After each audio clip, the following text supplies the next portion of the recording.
What game are you actually playing in your life? That's the question that we're diving into today. I think we're all chasing something, but sometimes we don't stop to actually think about what is this all for? Like, what is this leading me towards? What game am I playing? Why am I chasing this thing? And how do I actually stay true to my game independent of what everyone else is doing, what game they're playing? That's the topic of today's discussion. This is a mentor episode, which means that I sit down with someone who's been through this season of life and is willing to give back some of their life wisdom to help us. Today's guest is a mentor of mine, Jon. He's probably been the most influential and consistent mentor in my life, especially over these past 5 years. He's got a great mindset on life, and I'm excited for you guys to hear this conversation today. Together, we unpack how to discover your game, play it well, and actually win it. How to stay true to your game when everyone else around you is chasing something different, that comparison trap. The importance of stage gates, which all lead towards your big macro level game that you're playing. Why discomfort, failure, and risk are essential parts of the process. And we also dive into a bunch of other kind of mindset stuff and actions we can take in terms of what's required to win our game, sacrifices, comparison, risk, and everything that gets in the way of playing our game. Today's fake sponsor is deleting social media apps. For the past year plus, probably, I've deleted Instagram, TikTok on my phone, just the apps, not the actual accounts themselves, on my phone every night before I go to bed. And then I re-download them again once my workday is over and I'm just hanging out, kind of done for the day. Some people might think that's dumb, but I think I wanted to remove the distraction. I think if you have the app on your phone, it's so much easier just, I have a second, I'm bored for a second, I'll just jump on Instagram and scroll for a bit. And I think it ties into what we're talking about today, because especially for me, when you're trying to play your game, that comparison, what everybody else is doing, can bleed into your own game. And so that's just something that I've personally done to stay focused and locked into what game I'm playing. And also, it takes 30 seconds to re-download the app every night. It's not that hard. So as always, thank you for being here, for caring about this thing. And yeah, go enjoy the episode. Today we're talking about what game are you playing. I think we're all playing a game. Some people don't know they're playing a game or what their game is, why they're doing it. But ultimately, we're all chasing something. And so, Jon, for you, what's your why? What game are you playing? Why is that important to you? Go wherever you want with that. Yeah, yeah. I think when I think about the why, obviously that can include a ton of things. Your why is usually the broad thing. For me, it's always been about freedom. I think of that term often where, um, I have this concept of like the freedom in my life, but also generational freedom. You hear the term like generational wealth. It's like we're going to create money that makes money for the next generations to come, and wealth is a part of that component of freedom. But in the end, for me, my driver is always going to be the freedom for me to live my life the way I want, for my family to live our lives the way we want, for me to travel the world, get great experiences, create incredible memories. I want that freedom. And I think if you're for me, that's a North Star. So I always kind of go to that as my main driver of what are the things I need to do so that not only my life has that freedom to do as I choose and do what I want, whatever I define that thing is, but also that the next generation and 2 generations and 3 generations deep also have that freedom so that they can pursue the life they dream of, whatever it is. It might be totally different than what I what I dream of as my life, but to me, in the end, everything kind of drives back to that freedom. Yeah, I like that whole concept of freedom because, look, you're 42. Yep. 42. I'm 27. You've had a lot more years of experience ahead of me, and I think just because of that, you're able to hone in on it more. Because I sit here as a 27-year-old who's doing this thing and like trying to figure it out, as a lot of people are. And for me, my why, the game that I'm playing, it's not so specific, but it's how can I minimize regret when I'm 90, right? And that's not so specific. Same way like freedom is, what is freedom, right? I think everybody wants that, but how can you get that? For me, it's, in a sense, it's how can you minimize that 90-year-old regret when you're sitting on your deathbed in however many years? How can you sit there and not have regret? And so that then brings you back to the current moment that you're in, and that's like a decision-making frame. And so, like for freedom, for people my age, we all want that freedom, even though we might not say those words, but we want the money, we want the time freedom. You hear those buzzwords. How do you get that? How have you, looking back on your experiences, how have you gotten to that point now where you would you say you have that freedom currently? I have a lot of freedoms. I wouldn't say, I think there's like the journey of freedom. So you want to live your life while you chase your bigger goals. You want to look back at 90 and realize I didn't wait till I was 90 to create freedom. I lived free my whole life, free in the sense of not, we live in a free country, but more of, did I make decisions that were based on my values and who I am? Or did I steer myself because someone else believed I should do it? Or, I had to chase that job promotion, or I had to do this thing, whatever that is. That's someone else's story, not mine. So when I think of freedom, some of it is just those steps along the way that you have to make sure you get right. It's those components of the chase to the bigger picture of freedom. So I think I live my life that way, but I don't think I've reached the end goal of, do I have complete freedom at any point to go anywhere and do anything I want?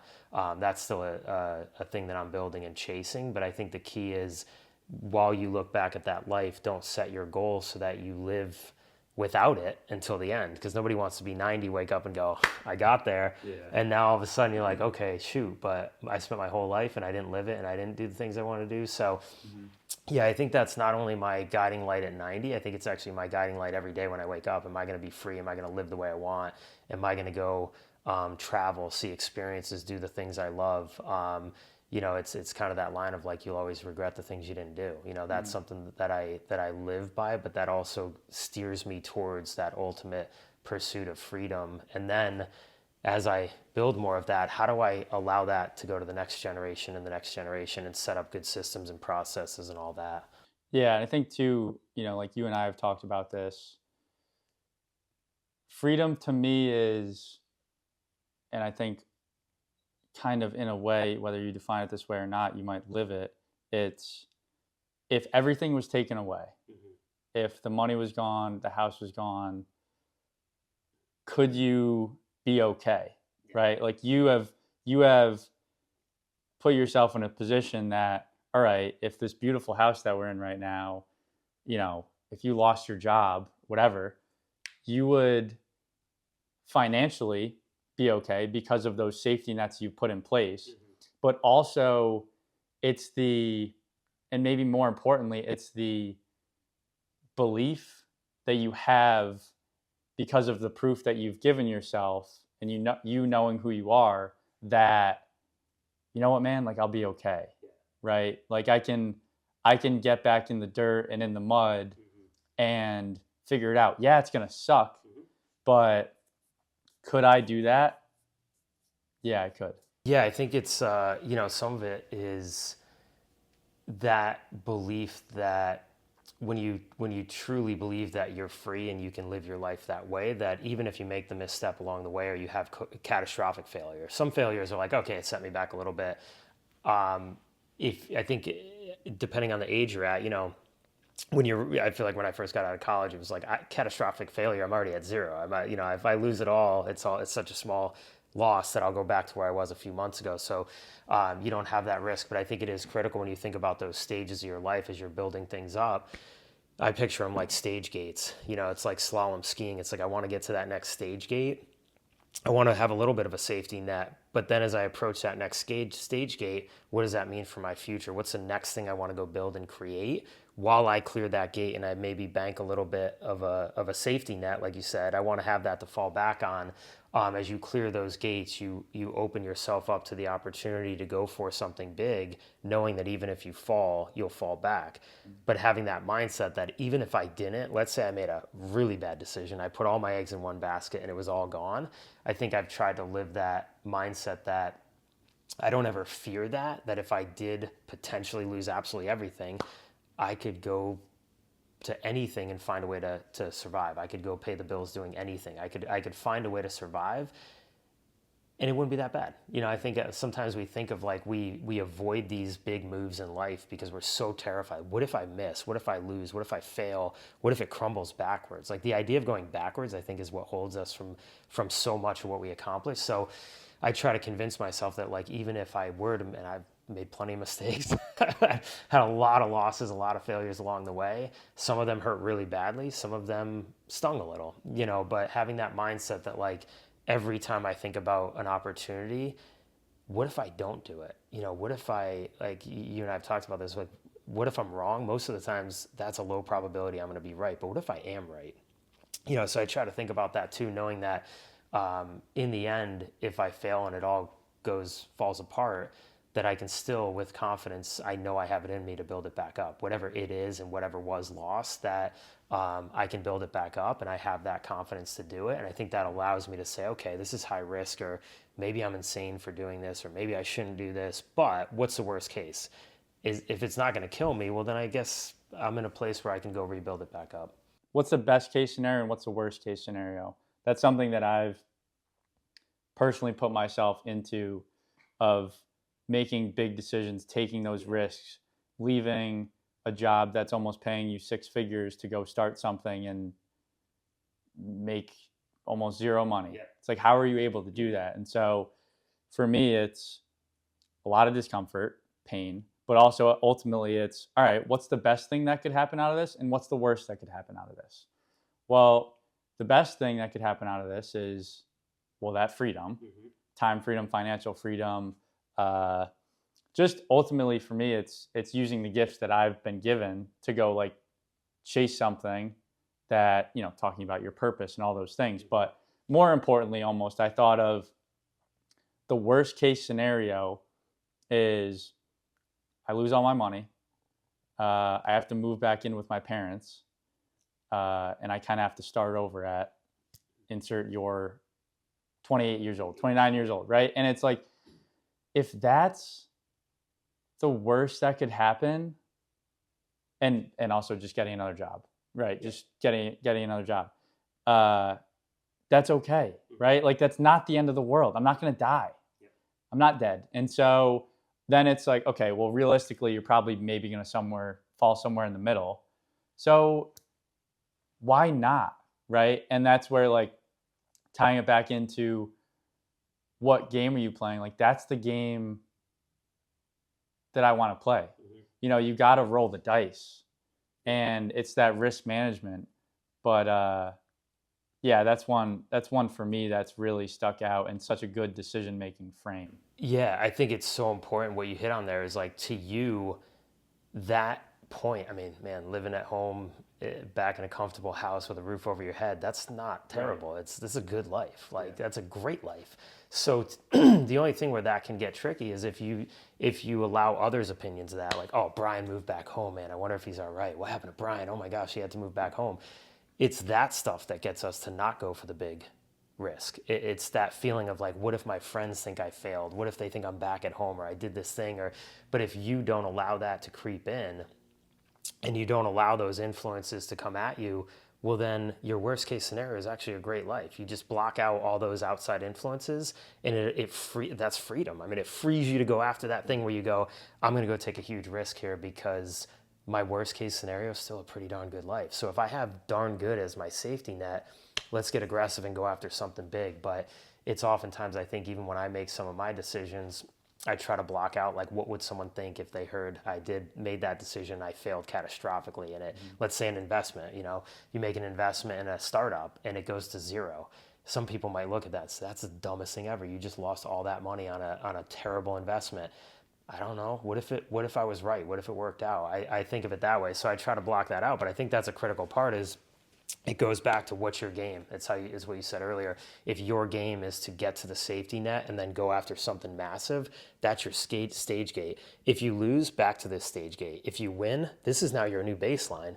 While everyone else is slowly creeping to the next stage gate, you just leaped ahead because you took a massive risk. Now you're on to the next stage gate and the next stage gate. And, to me, that's how I kind of picture my freedom is I'm going to take those risks. And I have gone back to the last stage gate several times because I failed catastrophically. Bang, stage gate. Okay, this isn't actually so bad. So I'm going to do it again. I have a high tolerance for risk, so I'm okay with that. But I think part of it is that I mentally allowed myself to not, family, friends, people I love and care about, I want them to influence me. But if it were an outsider saying, oh my gosh, he's a failure, it doesn't actually sting me because I know I'm not. That's not who I am. That's a decision I made. It's a loss I had, but I learned from it. So I can take that to fuel me to maybe go after a bigger stage gate than the one I tried last time. So I think that's a way to think about it, is to not allow that external influence to weigh on you, because that will cause you to not go after the things you want and that you love. The stage gates you're talking about, those like micro level goals or wins along the way,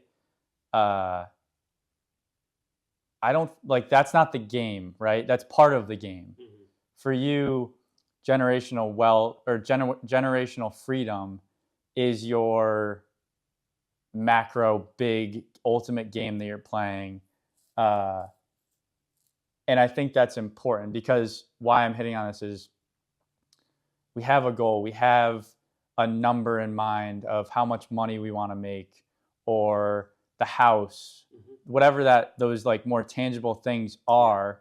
And you see people get them and they burn out. They go off the deep end because that was the goal and they got it. And it's like, shit, man, now what? I want to be a millionaire. Yeah, right.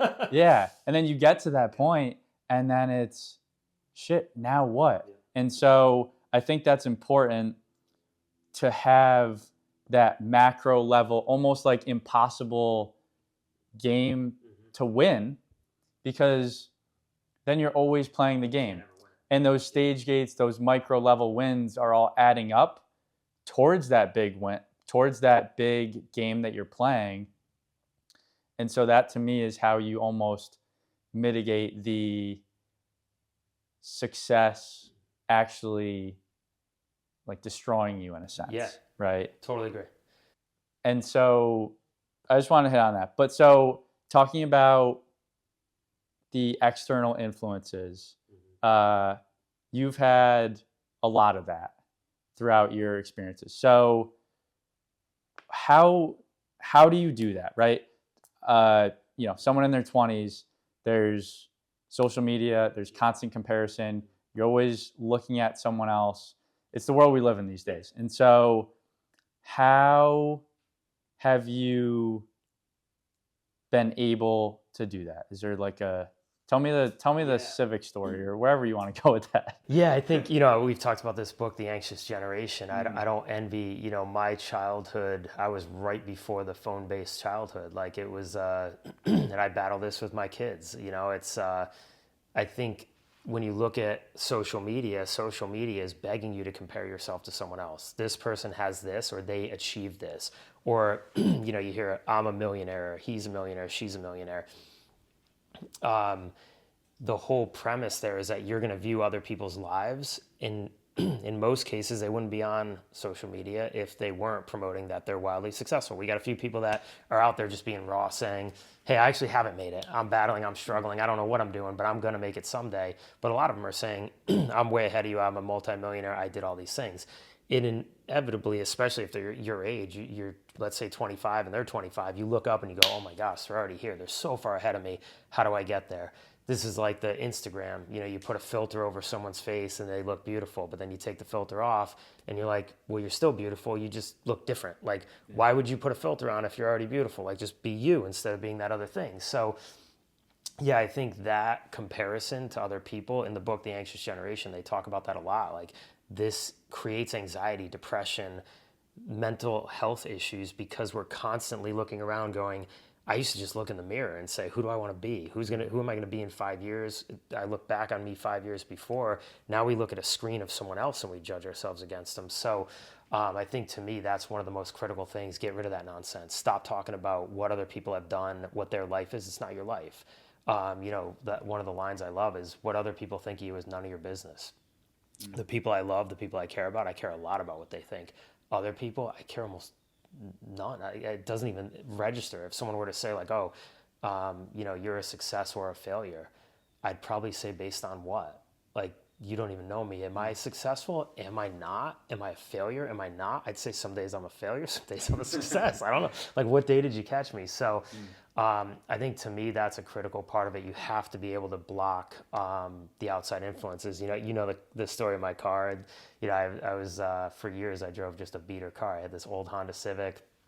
I was in outside sales at the time. I finished top 1% in the company, and everyone around me drove beautiful cars and had expensive things. And because of that generational freedom mindset that I had at such a young age, I knew that, like, if I go buy that expensive car, it's just going to set me back from my goal. So like, that car, I'd have to trade the time in my life to go live those memories and travel and do all those amazing things I can do when I have generational freedom, or I have my own freedom.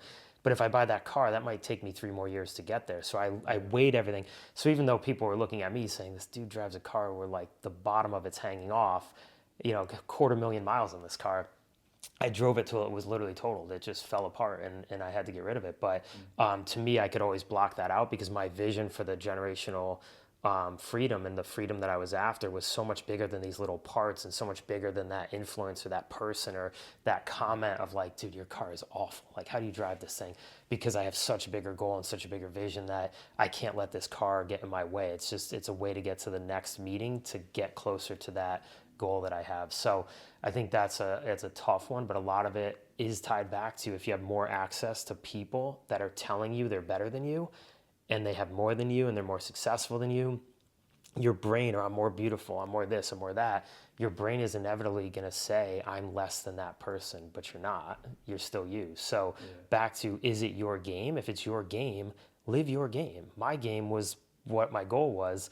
The car, I knew I hated the car. It was a piece of junk, but I knew it was just the thing in the plan that would set me back. So anyway, yeah, I think that's a hard part at that age, to be able to stomach that, especially as your friends get nice cars or nice things or nice houses.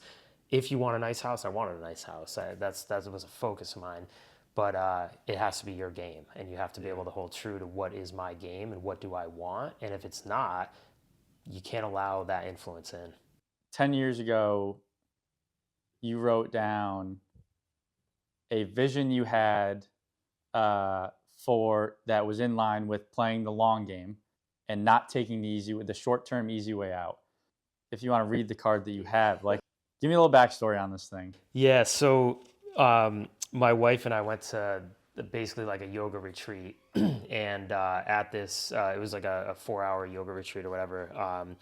And at the end of it, the woman who was running it said, I'm going to hand you a card, and I want you to explain what your life will be like in the future. Pick a period of time and say, what will my life be and how will I live? I want you to write it on here, self-address this envelope, and I'm going to mail it back to you. So literally, I don't know if you can see that, but this shows up in the mail.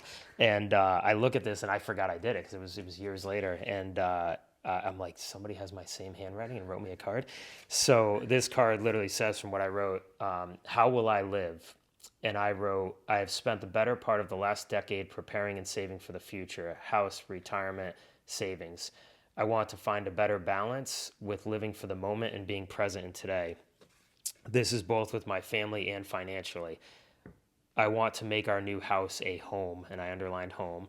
I want to create social areas where we can enjoy family time and be able to entertain family and friends. And then I just signed it.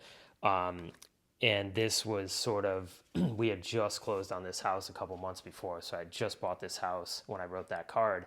And my vision for the house was like, all right, we're in this house, you know, now I got to make it a home. It felt like someone else's house. It just, you know, right when you move in, you're like, all this stuff, even the holes in the walls from their pictures of their family, but it's not my family. And I had that like overwhelming sense of like, okay, I kind of made this stage gate, which was buying this house in a beautiful neighborhood. It's a nice little cul-de-sac. My kids can ride bikes. Like I made the stage gate. And then my brain went, okay, next stage gate. The next stage gate is actually creating a home out of it, making it your own, making it a place. I always had that line of like, where my kids don't want to leave. They don't want to go to another friend's house. They want their friends to come here. You know, that was my ultimate goal. So what's funny is I was so on this mission. I knew I wrote this, but I didn't remember writing exactly what it was. But then the card shows up and I was so deep into it. I had already been renovating the house, building new things, created a game room in the basement for the kids. Like we had this all coming together, and I read this card and just started laughing because I don't remember writing it that way. But I had it in my head. I set it as a goal, and then I opened this card, you know, a while later, and sure enough, it was basically what I was building. By the way, like now, 10 years later, like you're fully living in that home. Like you've done it. Yeah. You've created that, which is sick. And now we're doing this here in it. And it kind of reminds me of the quote, everyone's jealous of what you got. No one's jealous of how you got it. Talk me through a little bit of that, because, all right, everyone has the goal. Everyone, right, we talked about it, has that freedom, the place that they want to get to. A lot of people would say, yeah, I want to create a home for my family and my kids someday. Now that you've done that, looking back on the sacrifices, the discipline that was required for you to now get to that stage gate, because of the ultimate macro level game that you're playing, you know, what was that like? How did you keep those blinders on when you're building this thing yourself? Talk me through that a little bit. Yeah, so I did a lot of work on the house myself. Had a good friend of mine help me with a bunch of it. But I think when I look back at that, it's that mindset of all the things you do when no one else is watching. It really comes down to that. That's why I actually hate social media. I don't use it. I don't look at it. It despises me. I hate reality TV. You and I have talked about this. Like I walk in the room, if reality TV is on, I can't even be in the room. It's like I don't want to look at someone else's life. I want to look at mine. So, but also it's easy to do the things when everyone's watching, when the trophies are there and the press is there. It's not easy to do them day in, day out when you're alone and it's you. You know, I think of I finished the attic, and I think if there was a night I was sitting in the attic, absolutely exhausted. I cut myself. I had blood all down my pants. I'm covered in sawdust, and it's like a Saturday night when I think all my friends are out, hanging out, and I'm sitting in the attic covered in blood and sweat and probably a couple tears, and I literally just sat there Indian style, and I was just like, I just want to throw in the towel so badly. There's nobody around. I mean, my kids and wife know I'm doing this, but nobody even knows. And what's crazy is you had a clear button you could push. Yeah. Just pick up the phone and call someone to do it for you. Come do it. Which is even, it makes it even harder. Yeah, it's right there. Button is right there. Yep, I got an out. You hit the eject button and it's over. Yeah. And I just had, I literally just remember sitting there Indian style and just kind of hanging my head and thinking, get up. Just get up. It's nobody's watching, but you're watching, and you owe it to yourself to get back up. And it was a tough night, and I got back up and pounded nails for 3 more hours and cut a bunch of wood. And but I needed that moment, I think, to hit the rock bottom, to ask myself, are you going to hit the eject button, or are you going to grind it out? And I think also when you've gone through experiences that force you to rock bottom like that, not rock bottom. I mean, look, I wasn't dying, I wasn't like hanging off a roof, but it was a tough time. It's like I'm working full time. I'm doing this at night on nights and weekends, and it's easy to want to hit that eject button and call it a day. But I think when you go through those experiences, once you build up that confidence that, okay, 1, I can do this and I know I can do it, but 2, if I look back at myself 5 years from now and I realize I hit that eject button, how will I feel about that? I think I would despise me as a person if I looked back and went, dude, you hit the eject button? Like, what's the matter with you? Yeah. Get up. And I think in that moment, the get up, that internal voice, that internal self-talk saying, you've got this and you have to get up, you don't have another choice, was critical. But and it's also rewarding. You look back and you go, okay, cool, I was able to get up, I was able to finish it. Now it's done.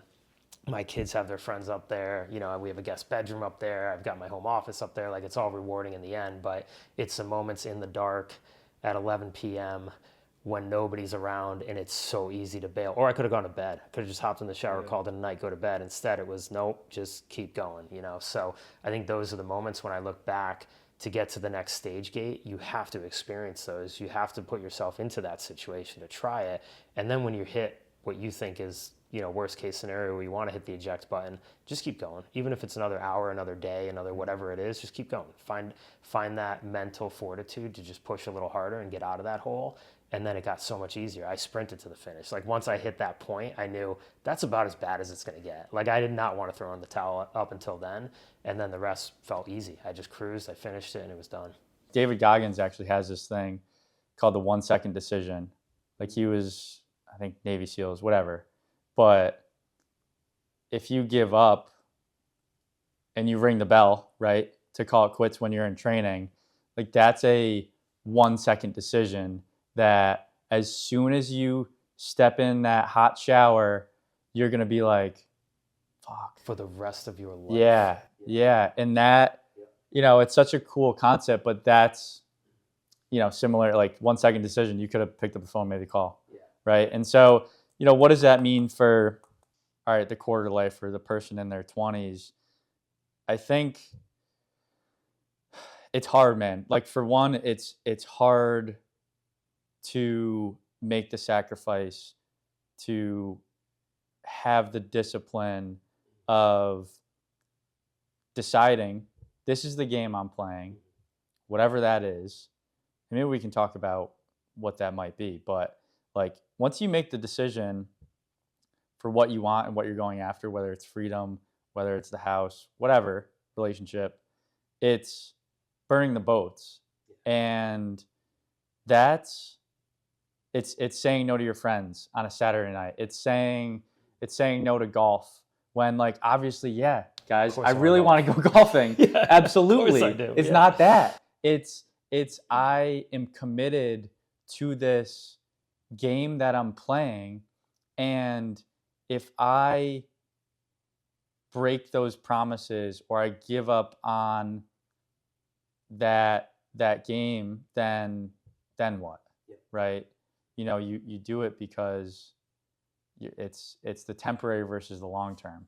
And I think a lot of people my age are going through that of constantly weighing, you know, should I be living for my future self of 5 years from now when, yeah, I really want to have the freedom and all those things, the picture of success or whatever. But, you know, my friends are calling me, you know, on Friday night to go out and to do these things. And, you know, I think there's stages, there's seasons of life and in your 20s that you go through, and sometimes you just outgrow them. But it's, I think when you're on your way to outgrowing them, it's saying no and almost being unapologetic about it. That's so hard to do. It's so hard to do. And that's why deciding on your game is so important, right? Because if you have that ultimate thing that's the number one important thing, everything else is small compared to that. And it makes those decisions easier when you're presented with those options. Totally agree. Yeah, it's like these little detractors that, you know, I was even thinking when I was in the lowest point in the attic, I pictured my kids up there playing. I pictured my kids in the basement when I finished it playing. Like the vision of the future was so much more powerful than the little pain that was happening along the way. So, yeah, and then making that decision of, to your point, the distractions, the things that are going to pull you away from the ultimate goal,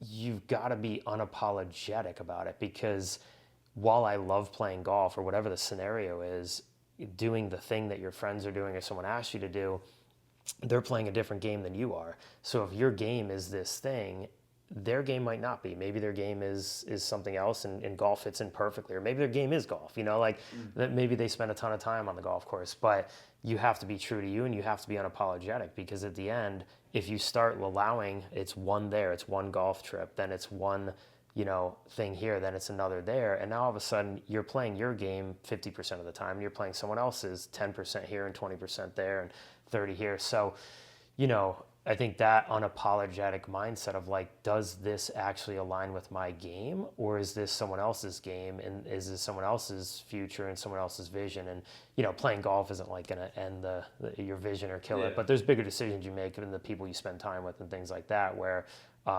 you have to be unapologetic and saying, I'm just going to do this, or hey, do you want to go on this golf trip? No thanks. No thanks what? I don't know, just no thanks. I don't want to go. Do you want to go out to, this bar? No thanks. It's like people expect you to be like, no, I'm busy, or I have to do this other thing, or, I've got the flu. Like people make that up. Like, no, I can't go. I'm sick. Well, I'm not sick. I just don't want to go. Like that unapologetic mindset, I think is so important. It's hard to do, and it can distance you from the people that are asking you to do those things. But you have to also think, if that's the thing, like if I don't want to go out drinking, or I don't want to go do that thing with them, is that even someone I should spend a ton of time with? Then you point back to looking in the mirror and reflecting on that. Is that the right place to even have the conversation? Should I spend my time there? I almost think you have to play it out. You have to say yes to those. Like I've done it. You have to say yes enough times to their game almost. Mm-hmm. Say, just for, what we're talking about, say like saying yes to those things that, almost like peer pressure, like mm-hmm. giving into what somebody else thinks you should do. And, you live that so many times where it's just like you wake up the next morning, it's like, it's how do I feel after it? Yeah, exactly. And it's like going back to your game of always playing the long game is great. And I'm not saying like you can't, not to have fun and not to have those moments, right? But it's, especially if you're trying to build something and build your life, there's sacrifices that happen along the way. And I think that's one that for like people in their 20s, you almost have to do it so many times that it's like, all right, enough. Like I've lived, I've explored this option, and you know what? This is not the game that I want to play. And unfortunately, I think a lot of people get there eventually. Yeah. And so also, like, we're talking about your game and your why essentially is what it is. How do you find your game? How, and for you, how did it feels like a hard question, because for someone listening right now, it's like, all right, great, man, but how do I figure that out? Like, do I look myself in the mirror? Do I, do you sit with yourself? And it's hard. Yeah, I think, some of it is every person's different, right? Like your experience as a child are different. Your experiences growing up are different. What you saw in the world, you might want to emulate from your parents or someone you loved, or you want to not do what you saw them do. So I think all these things, everybody, that's why we explain it like it's your game. It's not our game. It's not our why. We might have shared values and shared things that we want to accomplish, but I think that is something that requires self-reflection of like, what was my life like up until this point? What do I want it to be from this point on? And you can do that at any point. That's why I like the stage gate mindset. It's like, I have goals that I get to a stage gate and I go, I actually don't care about that anymore. I'm just going to forget about that goal. I'm going to move to another goal. So, but I think I like the idea of the macro mindset of like, to me, it's freedom. I keep it simple, because if I have freedom as the ultimate goal, a ton of stuff can fall under freedom. It's, choosing to do things that are on my terms with my values, with what I believe in, and then setting things to get me to that goal. But I think what you have, if I look back, I think, a part of me and how I came to that realization was, looking back 2 generations deep, our family having a butcher shop and the grind that took, and the, not having the freedom that you're working in the butcher shop 7 days a week, and you go home, you go to bed, you wake up, you go back to the butcher shop. That was the opposite of freedom. So knowing that, I thought, okay, that was only 2 generations ago. There's this concept of like, hey, families are always rising and falling in America. We're 1 generation away from being back to that life. So what am I going to do about it? I want to create freedoms that ensure, even in my worst moment, I still can put my family in a place where that stage gate is the minimum that we'll fall back to so that I can look to the next stage gate. So I think to me, because of that, and growing up hearing my mom talk about that lifestyle and, being at a young age in the butcher shop working and all those things, I formed my opinion of I wanted freedom. I didn't want to have a place where I had to grind it out 7 days a week to pay my bills to just wake up and grind it out again. I wanted to go into a lifestyle where my work and my life overlap a little, and they do. I work and I play, and sometimes it's a combination of both. But I think you have to look at your life, determine, are there things in your past that are going to drive what you want your future to look like? Everyone is different, but it just takes self-reflection of what would bring me joy. Like at the end of the day, what makes me happy, what brings me joy, not how would other people think I'm a success? Like that drives a lot of decision making. Cars, watches, fancy bags, whatever it might be. That's actually someone else's definition of joy. It's not yours. It's if you buy those to make someone think you're successful, then you're not actually deciding your ultimate freedom, your ultimate North Star, your ultimate why.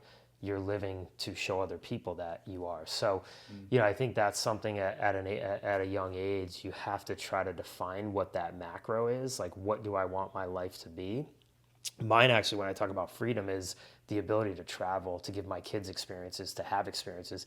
I didn't want to wait till I was 90 to have those. I want to travel when I'm young. I want to create memories because, like you said, 1 minute decision, I got to get in that warm shower, and for the rest of my life I have to think about it. I think about creating memories at a young age. If I give those at a young age, I get to experience that for the rest of my life. So the sooner I get to it, the longer I get to enjoy it, is how I've always thought about it. So if I make these sacrifices at a young age, I don't have to wait till I'm 60 to feel like I'm free. I want to be free earlier so that I can go live my life on my terms the way I want. So, I think that's something it's hard for me to define it for each person. Yeah. Not that I'm saying I would, but it's hard to give guidance to say this is how you should do it. But in fact, what you have to do is take a step back and say, what is the actual life I want to live? And that's going to be wildly different for every person. Then you take the ending and you write the story in reverse, and you maybe come up with a chapter here or there. Like, to me, travel was critical. Experiences are critical. When we travel, we go on excursions. We go out and do fun things like that, to me, because I can have memories and pictures and all that stuff that create the life I want. So the freedom is actually all those things in one bundle. But when I go back to it, I just point to that freedom. The freedom is the guiding light, but the things that fall under that are a bunch of different stage gates and components and pieces of a puzzle that everyone, will be different for everyone. Quick interruption. If you're enjoying this episode and you found it valuable, my one ask is that you share it with a friend. The only way that I think quarter life clarity really grows and makes the impact that I believe it can and will have is if people like you take a second to send it to someone. And I know when we send our friends podcasts, it feels like we're giving them work. And I always just like to say with that, hey, I know you might not have 90 minutes to kill. That's okay. Just thought you might like this. If you listen to it, great. If not, no worries. That's it. So thank you again for being here, and hope you enjoy the rest of the episode. The hard part is, right, it's when those external things come in. It's the Civic driving to work every day in a Civic with 250,000 miles on it when everybody else is driving Mercedes and BMWs. It's so easy to look at that and be like, yeah, like, am I wrong? Like, am I wrong? And you could give into that. You could have given into that, but and just taking the easy way out, the short term, like you had the money, you could do that, right? But what does that do? It sets you back towards your ultimate game that you're playing, which is this home. It's experiences with your family. It's, yeah, if I spent $40,000 on a car, yeah, I have the car and I maybe fit in a little bit better and, I get some short-term joy out of it, great. But think about how many experiences I could have with my family with that money, right? And so, again, that's different for everyone. But for you, it was like, that's how you looked at it. And so it's hard to put yourself there when, a saying I like is, what if everyone else is wrong and you're right, right? And I think honestly for everyone that kind of applies, right? You know, everyone else is wrong and I'm right. Like I wouldn't go around saying that, but you know what I mean? Like because everyone's different, because everyone's playing a different game, we're all different, and so you have to put on those blinders. Uh, I think in order to get to that point where you win or get to that point where you do win your macro level game. Yep. But it's hard when you're showing up to work every day in a Civic and you're looking around like, shit, man, like, am I crazy? Yeah. Am I crazy? And that's why like knowing who you are is so important to fall back on that. Yeah, and I think there's a couple things there. Like one, if you love cars, get a car. Like I don't love cars, so I don't need a car. I don't need that. But if I go get a car because someone else loves cars, well, now I'm not me. I'm playing someone else's game. I'm doing what they think I should do. Likewise, if you don't like traveling, don't travel. Get a car. Like, but you got to figure out your why. But also, I think the one thing that is important in what you said there is that period of discomfort. It's kind of like, I think we want to get out of discomfort quickly. So if you're the one driving the beater car, which was me, is that discomfort? So now I want to get out of it. So I'm going to go to the dealership and trade in my car and get the car. Discomfort's gone. I pull in the parking lot, everybody high fives. Cool, nice car. I love it. But to me, it was like, well, it's not uncomfortable for me because it's a piece of my puzzle, because I don't care what that car is. I don't need to get out of this discomfort. So I think finding a way to live in whatever that discomfort is for longer is a critical piece of, if you're playing the long game, discomfort is a routine. It's not something you hop into and then try to get out of. You know, it's your ability to sit in that hot water and say, I can take this. Like, it's not actually affecting my vision and my long-term game. And that's just one small example, the car thing, but like it compounds. Those opportunities are in life all the time. Am I going to go, you know, my kids are playing lacrosse. I built a lacrosse wall. It's like, nobody sees you hitting that wall. Only you do.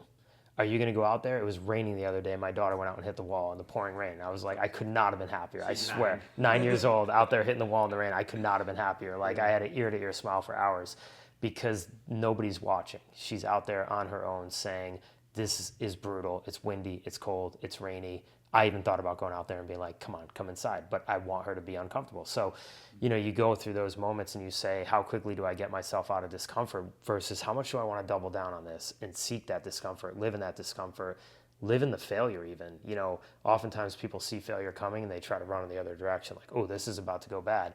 Sometimes I think you just got to ride it out, chase it all the way down to the end. And if you fail, you fail. But at least you had the guts to live in that. So, yeah, I think that's an important part of this is you build your why and you build your vision.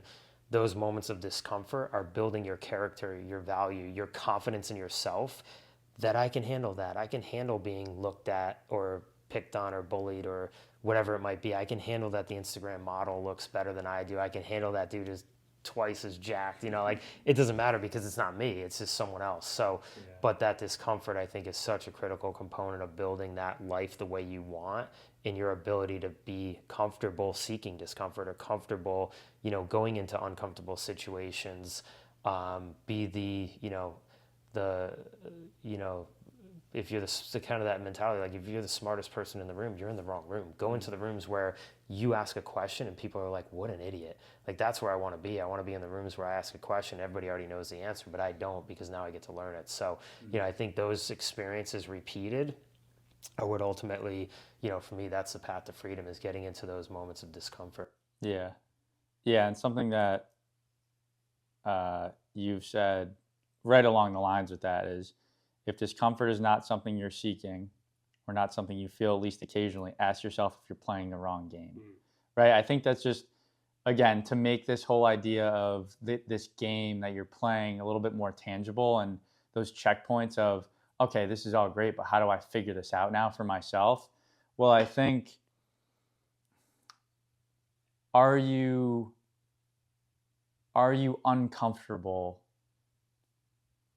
Are you uncomfortable at certain point, right? Like, and maybe uncomfortable doesn't mean, you know, it's the hangover or the, you know, I think there's good discomfort and bad discomfort, but I think it's it's if you're not a little uncomfortable, are you playing the wrong game? Yeah. And that's kind of, I think, where I was personally.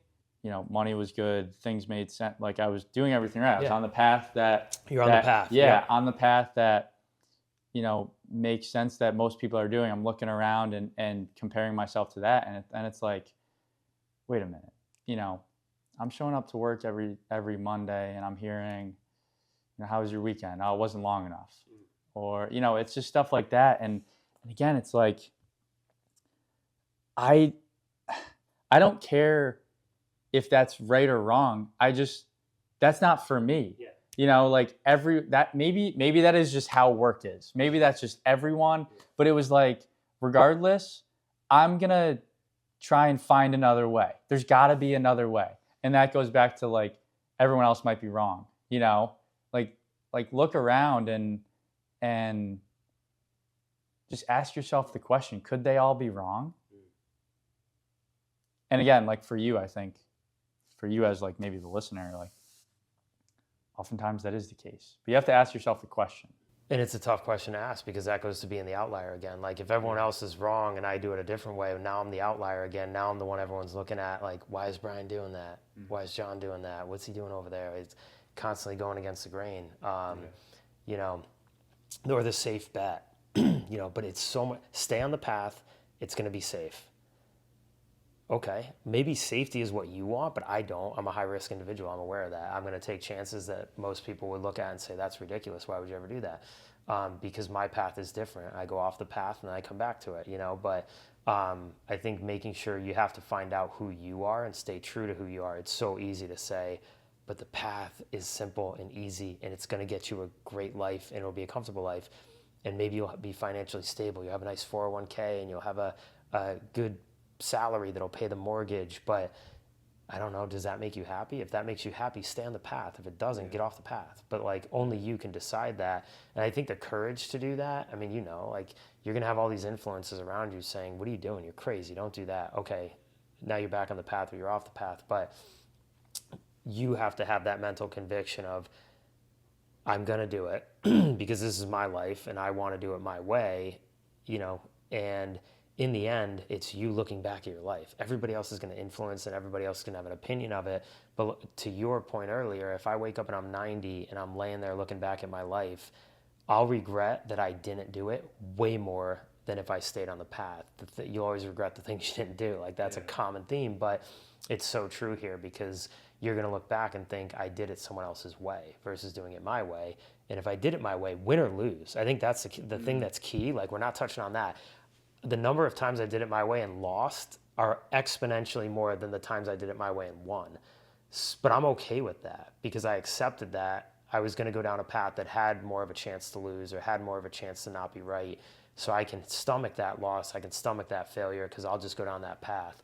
But I think as long as you have that ability to look back and say, look, I didn't do it because I was trying to maximize the chances of being right 100% of the time. I did it because that's the path I wanted for my life. I wanted to carve a new path or go down a different path. So, I think that's a critical component is tying back to, again, it's your game. Everybody else is playing a game, but it's yours. You have to be the one writing the story. Yeah. So you write, I won't say this too loud so they don't hear, but you write notes in your phone to your kids, which I think is a fantastic idea for future them. Can you share one of those? And it ties into what we're talking about here. Yes. Oh, yeah. Yeah. So some of these, so the backstory here is I don't know, this might have been 4 or 5 years ago. I titled something, what did I title it? Future Thoughts for Evan and Zoe that I wish I knew years ago. I wrote this thing and I don't remember how I titled it. It was just like things I wish I knew at a younger age that I didn't have the mentors or the people around me to teach me. And I typed a few notes into it, and now this is a 5-year running list of just these key points. But one of them was, it turns out it's not comfort and luxuries that make us happy. It's the journey, the pursuit. It's the failures and losses along the way. It's seeking discomfort in a world that wants you to be comfortable. The world is beautiful. Go out and see it with family and friends. Soak it all in. So some of this is just raw. I just type. I'm walking Yeah. through Boston, and I type a note as I'm walking down the street. On a car ride and think of something, and I just talk into the mic and record it. So there's a ton of these notes, but that's one of them. Yeah. Yeah. Yeah, and I mean, we don't have to like further explain, but yeah, it's the pursuit, right? It's the vision. Set your big game. And again, like for me as someone who's, 27 years old, it's minimizing regret when I'm 90. Like that for me right now is the game that I'm playing. And so when you have that guide as your game, it's a lot easier to make decisions now today, right? Because everything should go back to your behaviors, your habits. What are you doing right now? I can say no to golfing with my buddies on a Saturday or going out on a Friday because I know when I'm 90, I'd rather build, a business, and that's my game. Yeah. I'd rather build this thing, and it's again, it's hard to do that in the moment, but I think a lot of it is also taking some emotion out of it. Also, your friends are gonna stay your friends if they're actually your friends, Exactly. Yeah. and I think it's also just having that communication straight up, like this is what I'm doing, this is what I'm after, this is the game that I'm playing, and right now, this season that I'm in, I have to do this. I have to do this, and there's sacrifices, there's disciplines that I have to do. I'm not saying I don't want to do those things with you guys, but for right now, man, like I'm locked in, right? And this is what I'm after, and I'm sorry, but this is a reality. Yeah, I think the communication is so important. It's not being a jerk. It's just saying, look, I'm in this phase, and in this phase, I'm so dialed in, and I need the time to be dialed in. And I'll be through this period in this season, whatever it is, and then I'll have a lot more time for golf, or a lot more time we're using golf. But it's anything. Yeah, It's like, hey, go here, or do this, or do that, or So I think the communication of, hey, I'm here, and I got to be here, and I need to focus here. Yeah, I think one thing that is important too is deciding what you don't want. This concept of like, if I were to say to the listeners, picture the most successful person you know. And then the follow-up question would be is based on what? Is that, is a successful person truly a success? What makes them a success? Why? Why are they successful to you? What makes you think that's a success? Like there's people that I can think of that are probably wildly successful and live their dream, but I would never want their life. And I think that's something you look at elite athletes, the Rorys, the Tigers in golf, you look at the discipline, the sacrifice, I brought that up just because of the Masters, being so fresh, but the discipline, the sacrifice, that level of commitment is maniacal. I don't have that. I don't want to be that. I know that. But I want to be somewhere in the middle. I want to have a life that is free, and I also have great experiences in travel and all these amazing things, but I don't want to overcommit to work or overcommit to a thing. For me, when the kids were younger, traveling was a restriction on my job. I did not want to be on the road 4 weeks out of the month. Some people I know that are wildly successful were on planes and trains all month long.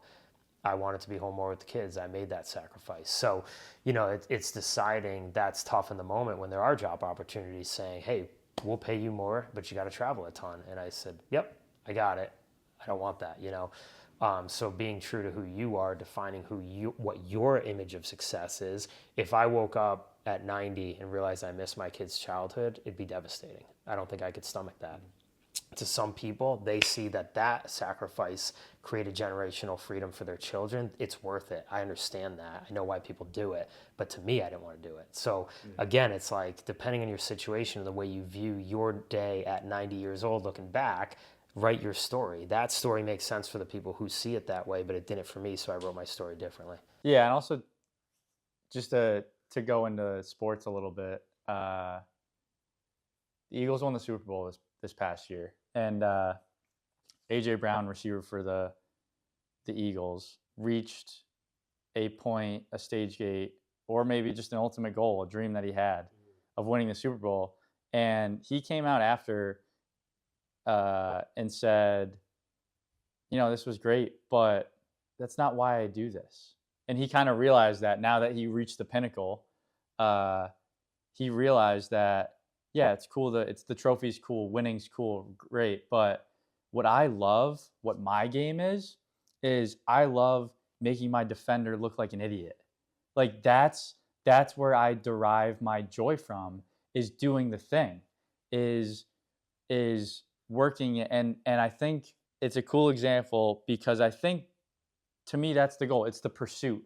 The pursuit of your game, of those goals is is the goal in a way. And it's, for people in their 20s, like we want to, I mean, I feel it. We want to just get there. We want to be there already. We don't want to go yeah, we want to get to that finish line and get there. And it's almost like one of those things that you have to experience it to really understand it, like winning the Super Bowl and then realizing, oh, you know what, man? I do this because I just love to do it. I love the work that I have to do to make my defender look like an idiot. I'm not doing it for the trophies or what other people say about me. It's doing the thing. And I think if you can get there, if you can make the pursuit your goal, it's so hard to do, especially when it's hard, but that's the arena I want to be in. Yep. No, I love that. I mean, it's funny when you think of like good examples in the NFL. It's like one of the marks of, is this a Hall of Fame player? Are they great? Did they win a Super Bowl? A Super Bowl is a team sport. You could be the best player in the world, but also a Super Bowl is someone else's perception of whether you had a great career. But like if you dominated and you did what you wanted to do and you had fun doing it, well, you had a great career. So the Super Bowl or the Hall of Fame nod is one component that could add on to a great career. It's like retirement. I think about retirement. People saying, I just want to get to retirement. I hope I never retire. I don't even know. It's such a blurred line to me that like my mindset of retirement is like, I'll still do cool stuff, but my life is like this combination of different pursuits. So retirement to me isn't like a date. I don't even know, like, would it be 65, 75, 85? Like if I'm 100, I think I'll still work in some way. So I don't ever have this mindset of retirement because it's like this end goal. You want to live your life in these stages, but also in the pursuit of something. Like to me, if I could, be a multimillionaire, someone made a comment, like, oh, if I was a multimillionaire, I'd just lay in a hammock and read books all day. And I thought, oh, that's my worst nightmare. I can't even imagine, like, just send me to prison. Like, I don't want that. It's like I have to be in a constant pursuit, but I know that about me. Like, I know I want to be out there. I want to be active. I want to be working on complicated things. I want to be solving problems. So to me, there isn't like this end goal. It's always these things that I'm in pursuit of that make me happy and bring me joy, and I like to build, and I'm aware of that. So, but if there's an end date, that feels like a terminate, like retirement. Like, okay, now what? Like, I like golf, I like to travel, but there shouldn't be this finite date. It's that lack of discomfort now, right? In a way, Yeah, like good going point. back to Yeah. that, it's if you don't have any discomfort, like maybe you're playing the wrong game, right? Because that's it right there. That's how I feel alive. Like if I don't have failure and I don't have discomfort and I'm not battling, Right. I don't want to be battling all the time. But if you're not pushing yourself into things that are unique and new, isn't that the whole point of life, to try new things and explore new things and get out there? So yeah, if you're doing all the things that are super safe, you're not in that world of discomfort, which means you're probably living a pretty boring life. So, sometimes you just have to frame it that the discomfort and those new things are actually life. That's you living and being a part of something and getting out there and pursuing things. Yeah, and I think on that, like we talked about it earlier, you've been in sales like most of your life, right? Like you at this point know how to approach people. You've been a door-to-door salesman. You've gone through that. You told me a story where you just walk up to people at an event and just like almost get in their way to like introduce themselves, and like you ended up leaving with 5 meetings that day. And it's like, to the outsider, it's like, dude, how did you do that? Like that seems crazy to me. And there's always discomfort there for you, right? Like going up to someone, it's still uncomfortable, but getting over that hurdle like is so important. I think I bring that up because sometimes we idolize people. We look at successful people that have done these crazy things that we can't even fathom. And like David Goggins, right? He still says that it's hard, man. Like it's even, I've given myself all this proof that I'm able to do it, but still in the moment, stepping in that cold shower is still hard. Still sucks. Yeah. And so like, I think that's good to be aware of, is all these people that we idolize, they still feel the same thing you do, but it's just they do it still when it is uncomfortable, when it is hard. Yeah. Where do you have to go to do that? Is it thinking about future you? Is it like quitting or not doing it? Yeah, I think situationally, some of it is just everything's hard. I think you think like if you're not gonna do hard things at work, you're gonna have to do hard things at home. If I can't do hard things at work, well now I can't do. Life gets harder. So I'd rather the pain at work than the pain at home. I've had that mindset for a long time. I don't know where that hit me, but it was probably my mid-20s. I framed this idea of like if I can't get out of, I was in outside sales at that point, and if I can't get out of my car one more time, if I can't make one more sales call, if it's late at night and my last meeting is an hour away, am I going to cancel it, or am I going to drive that hour and go out to this meeting?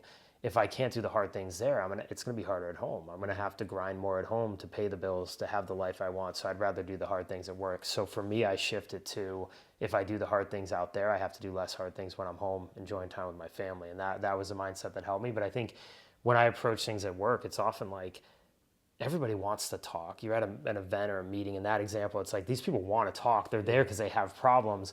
I always approach it like, I don't know if we can help you. If I'm out with our sales team now, I just ask people like, hey, what brought you here? What's the reason? Are you looking for a solution? Are you struggling with something? That'll prompt the conversation. So I think you're always looking for your angle. In the end, it's what can I do to help the person I'm in front of? If I can't, I'm pretty transparent quickly. Like, I can't help you. I might know someone who can, or I have another vendor or even a competitor. You actually need this company, not us.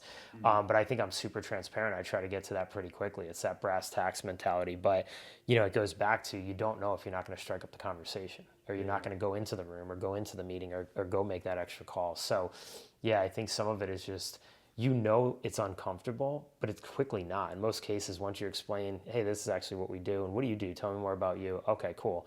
And then you're two human beings. At the end of the day, like even when you see, a very, let's in quotes, successful, because I don't know how to define that, I'll still say based on what? Like that's the most successful person. Based on what? I don't know. Are they not? Yeah. But if you see someone, let's say, running a keynote at an event, I still will walk up after that keynote. I just did it a month ago. The guy that gave the keynote, I walked right to the front of the room. I was like, hey, you made an awesome point on this. I wanted to pick your brain on it.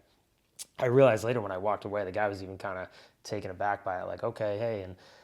But to me, it wasn't like uncomfortable at all, because I genuinely wanted to understand what his point was. So I asked him a few questions, and he ended up giving me his business card, and we talked for a while. But to me, it's like I seek that out because I'm actually trying to get better intel, because it makes me better and stronger, and now I'm more educated on it. Mm-hmm. But I think if you approach it that way, the discomfort goes away, because I actually have an outcome I want to achieve. So therefore, that striking up that conversation, taking that action, while painful in a few seconds, instantly wasn't the minute we started talking. So I think if you can get through that short period of discomfort, but it doesn't get easier. Even walking up there, I was like, oh man, well, this guy's like, beat it. He might just be like, beat it. Like, what are you talking about? I don't know. And if that's the worst that happens, okay. Guess what? Yeah, never gonna see you again. Look, one of my favorite lines is, we had this was years ago. Someone was very nasty to someone on our team, and I just pulled them aside and I said, listen to me, that was not comfortable, and we addressed it. But I said, tomorrow you get to wake up and not be him. Just remember that. When you go home tonight, tomorrow you get to wake up and not be him. Mm-hmm. You won the day. That's it. You won the day. So, as much as in the moment, those uncomfortable things, somebody might look down on you, they might demean you, they might talk trash about your car or your whatever, blah, blah, blah. But tomorrow you get to wake up, and if you still have that vision of your future, that never bothered me, because I always knew who I'd become. I might not be that person yet, or maybe I was in my early 20s still grinding it out. I'm still grinding it out, yeah. I will for the rest of my life. But I think if you have that vision of, I can't let what you think about me is none of my business.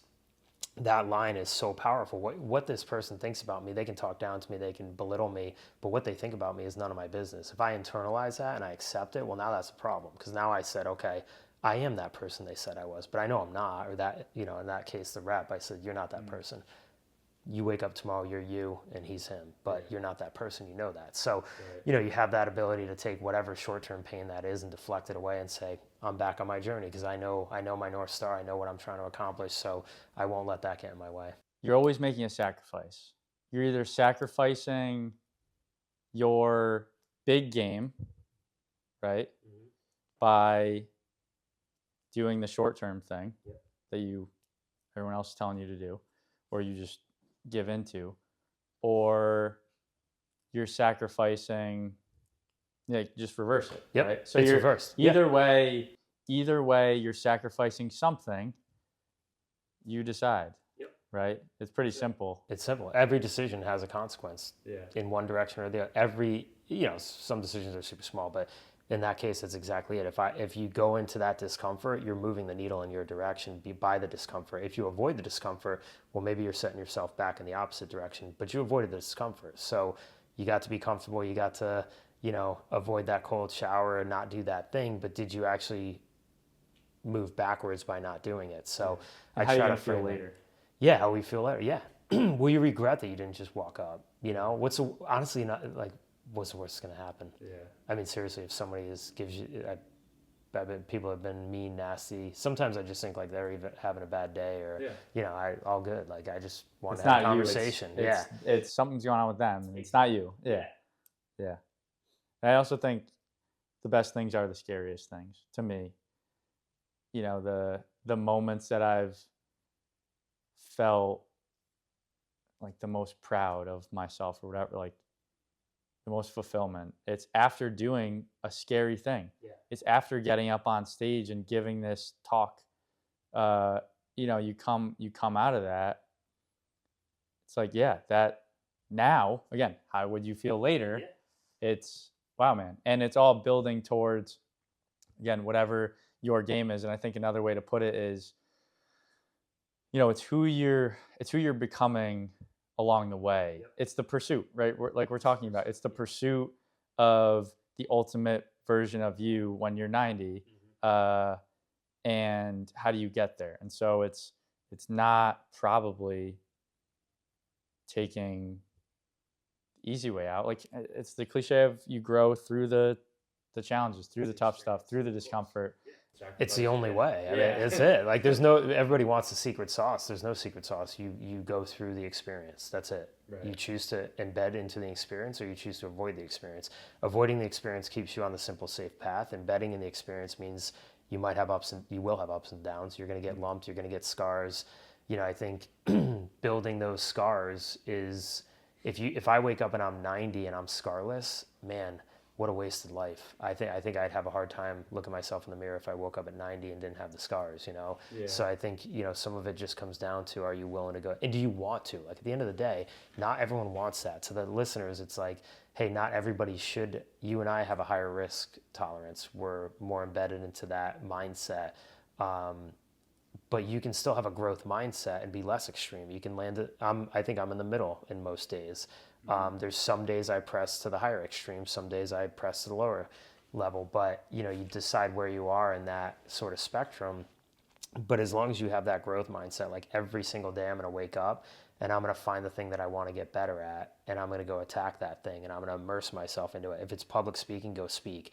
If it's learning about business, or it's being a part of a group where you're going to hear, like join a nonprofit board, get immersed in that experience, like do those things that are out there. Everybody has access. It's this scarcity versus abundance mindset. If you believe that it's scarcity, you're like, oh, I can't possibly get in that room.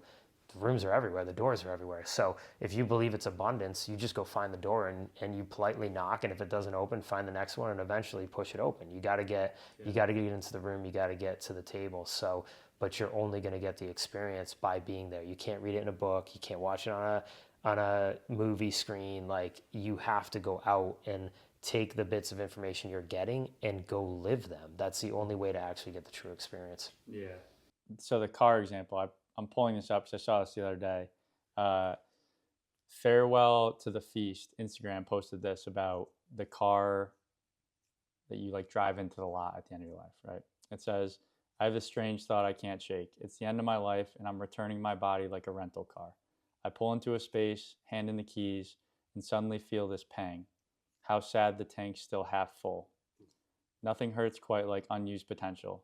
Think of the extra journeys I could have taken on those miles. I hope when I do go, the paintwork isn't perfect.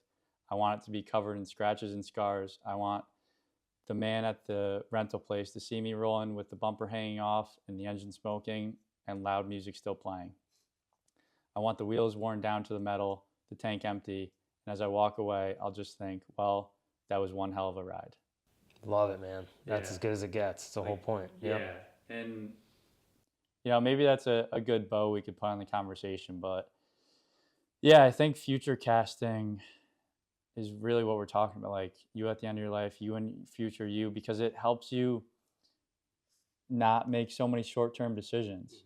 And so, you know, the game, sit with yourself, and detach from, I would like delete social media, delete everything, just sit with yourself, be bored, go for a walk and really think, am I doing the things I'm doing because of me, like they're true to me, or because they're what everyone else is telling me to do? And sometimes I think those the things that you're doing might be true to you, but they also might be the things that everyone else is doing. And so, but you have to ask yourself the question. Like if, just to use, it's an easy example, like entrepreneurship versus 9 to 5. Like 9 to 5s are for people, right? But if you don't ever ask yourself the question of, am I here just because this is normal? Most people do this, and I just followed what most people are doing. Or was it a conscious decision that I made to be here because I want to be here and this is the lifestyle that I want, right? And so, you have to, it's hard to do, but if you have that inkling, if you have that desire in you to go off the path, to do something different, then I think you're going to regret it if you don't ever at least just open the door and go through it when you're 90. And so that scares me. And that's what I don't want. Again, that's my kind of game that I'm playing.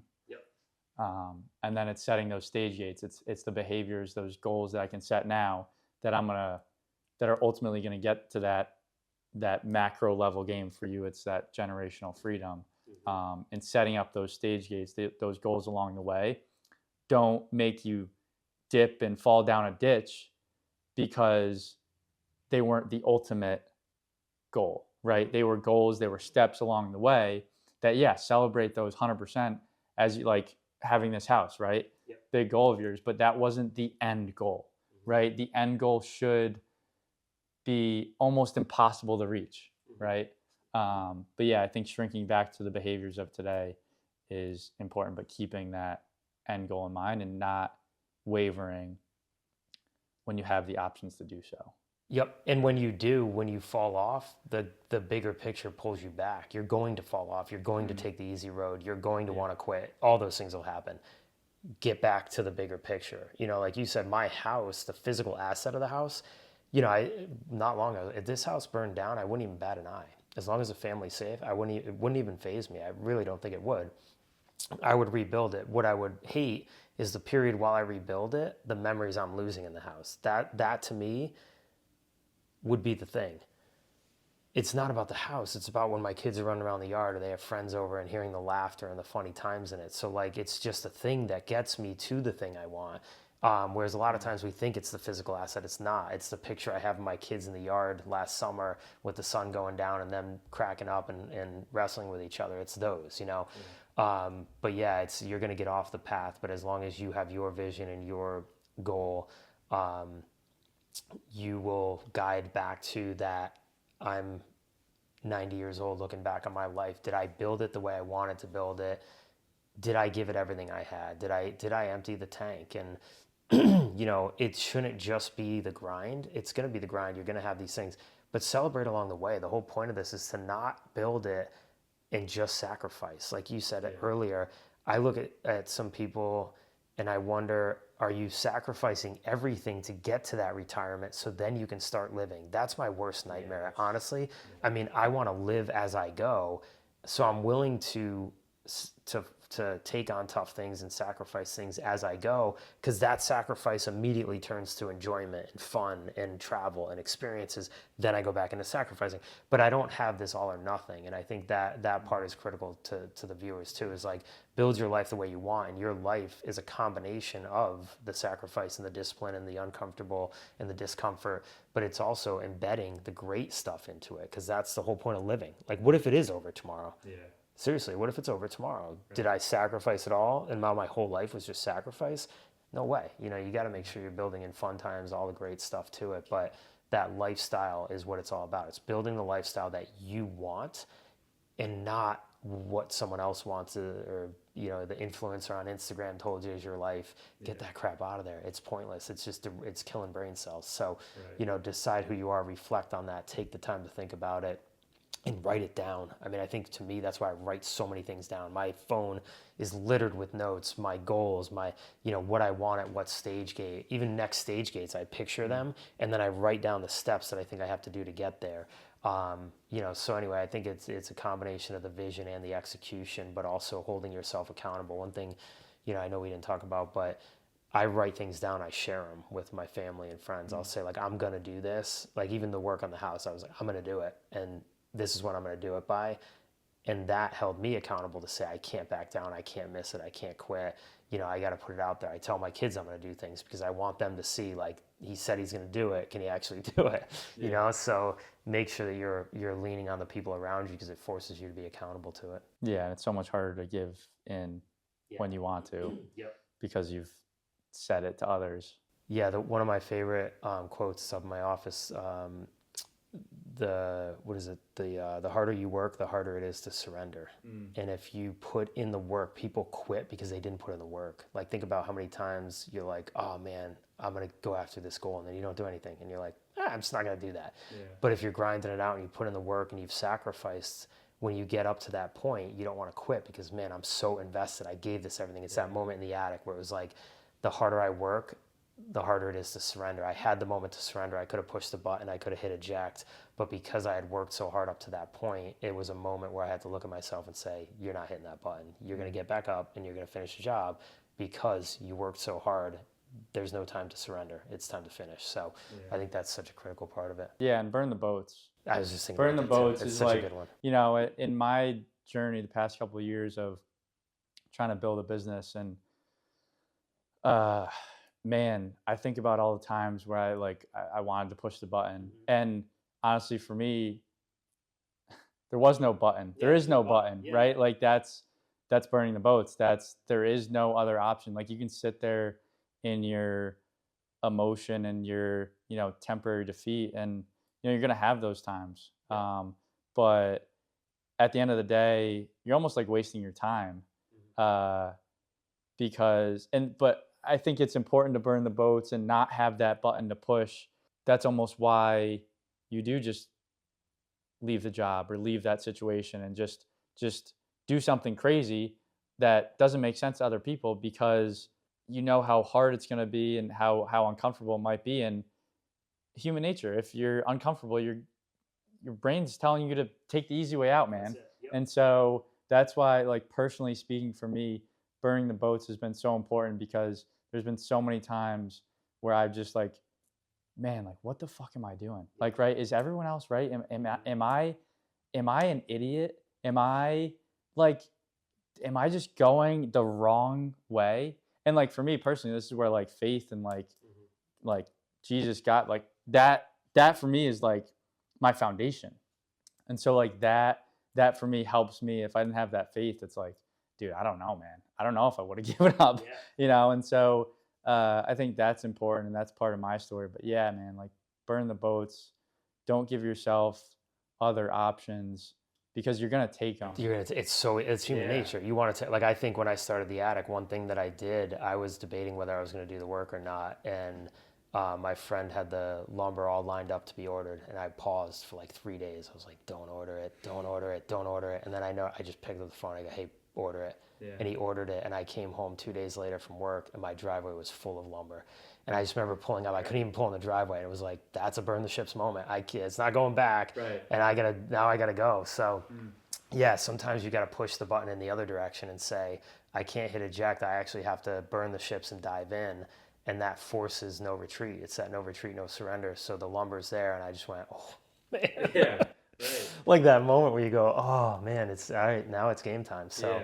you force yourself to do that. And now you're all in. So, Yeah. And don't look at, because in that moment you're thinking about, holy shit, this mountain is so tall. How am I going to climb it? But in reality, it's like, and this ties back to the game you're playing, the generational freedom, saying it a lot, but that's your game that you're playing. And so, yeah, when you look at that, it's like, how do you get there? What does that even mean? How do you do that? And then it's like, uh, well, what can I do right now? What can I do today? You got to cut the lumber. You got to bring it in the house. Like just focus on that and just take the emotion out of it. Don't look at the mountain. Yep. When you have those moments where you want to give in, you want to give up, you view the mountaintop, right? Or you view the summit to remind you of what it could like looking at the image of your kids playing in there, right? That just refocuses you. But like, you don't want to always focus on that. You want to be in the weeds. You want to be AJ Brown, focusing on the route he's running and just loving that.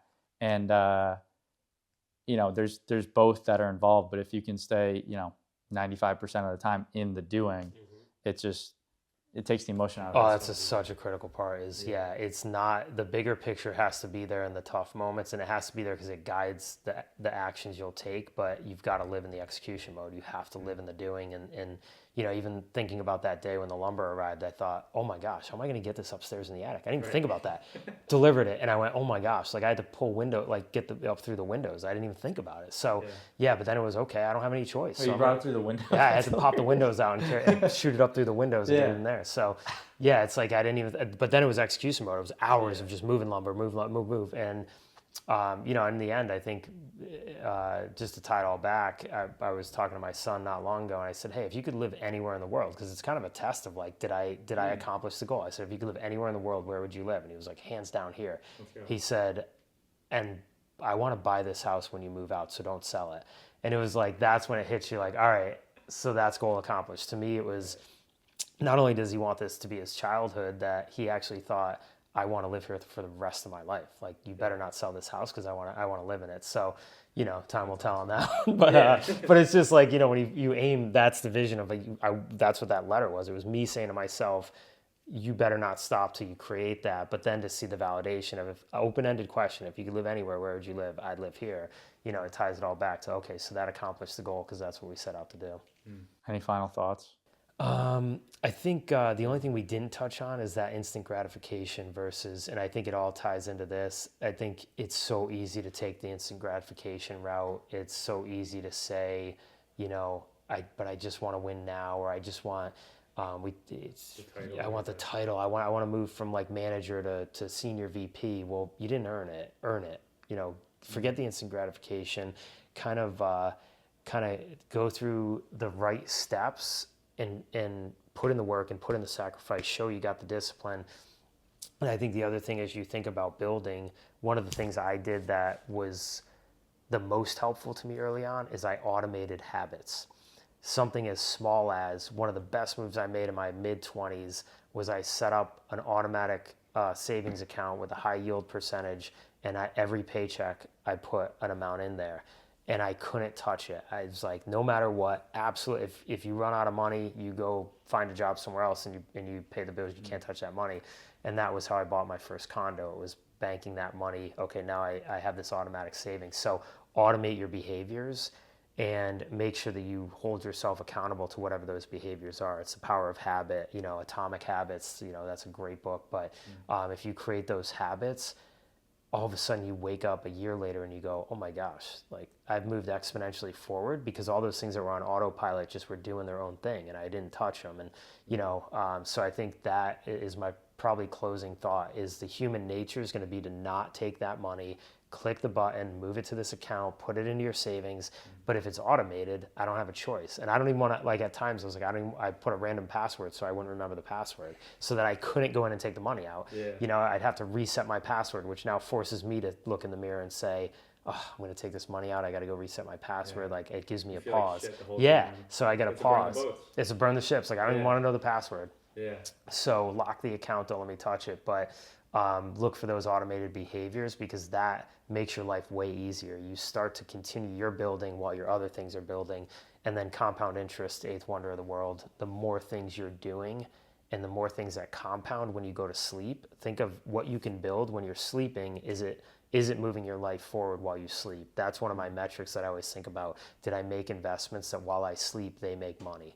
Did I put in behaviors and routines that I don't even know are happening? There's times where I look at things that I've set up 5, 10 years ago and I go, oh, I even forgot that was there because it's so automated at this point that I don't have a chance to even think about it. So to me, that was one of the greatest things I did and I've stuck with for a long time is automating those behaviors that I know if of human nature, I'm not going to want to do them. So if I automate them and I don't touch them, I don't have a choice. So start today by open up a savings account, auto deposit, and don't touch it. Look for things around you in your life that are automated, set them up and do your best not to touch it. And cut. As always, thank you for being here. Thank you for listening to the whole episode. I hope you enjoyed it. As I mentioned before, if you did find it valuable at this point, now that we're at the end, my one ask is that you share it with a friend. And as I end every episode, I just want to say, don't try to remember it all. Jon and I talked about a lot. And whatever the 1 to 2 takeaways was for you, my suggestion is just focus on those things. Whatever it was, whatever actions or mindsets that you walked away with, focus on those this next week or month. Especially with this topic, I think it's a great one to really think about as you're just moving through life. The last thing I'll leave you with is the Quarter Life Clarity community. I truly believe that if we're all going to get that clarity that we're after, I think we have to start talking about this stuff together. The podcast is awesome. I'm glad you're here.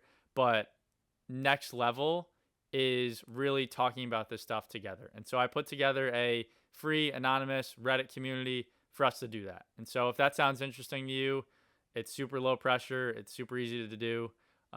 If you want to join us, would love to have you there. There is a link in the description of this episode that you can join and jump into the conversation. As I said before, thank you again for being here. I don't take this lightly. I don't take you being here lightly. So thank you for listening to this entire thing and caring about quarter life clarity. Till next time.